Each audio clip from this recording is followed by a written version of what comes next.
Hujambo na karibu. Tafadhali bonyeza neno subscribe alafu bonyeza alama kengele ili uendelee kuwa mwanafamilia wetu. Licha ya kukosa nafasi ya kucheza mara kwa mara ndani ya kikosi cha Simba, hii ni kutokana na kusumbula majeraha. Kiungo wa timu hiyo Mohamed Bejibar amejumuishwa katika kikosi cha Kenya National Football Team kitakachoshiriki michuano ijayo ya FIFA Series inayofanyika pale nchini Rwanda. Timu ya taifa ya Kenya ni miongoni mwa mataifa kutoka Afrika Mashariki yatakayoshiriki mashindano hayo ya kimataifa inayolenga kutoa nafasi kwa timu mbalimbali kupima nguvu na kujiandaa na mashindano makubwa yajayo. Bejibar amekuwa nje ya uwanja kwa muda mrefu kufuatia majeraha yaliyokuwa kimsumbua, hali inayofanya ashindwe kupata mwendelezo wa kucheza mechi za ushindani ndani ya kikosi cha Msimbazi.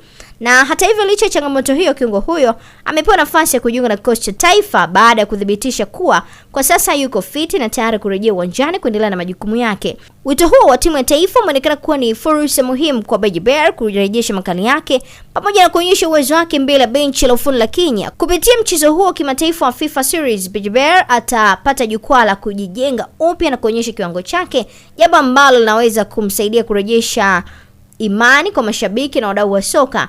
Aidha, kufanya vizuri katika mechi hizo kunaweza kumpa nafasi kubwa nyota huyo anaporejea klabuni, kwani ana nafasi ya kurejea ndani ya kikosi cha Simba akiwa na kujiamini zaidi na tayari kuipigania nafasi katika kikosi cha kwanza ndani ya Msimbazi.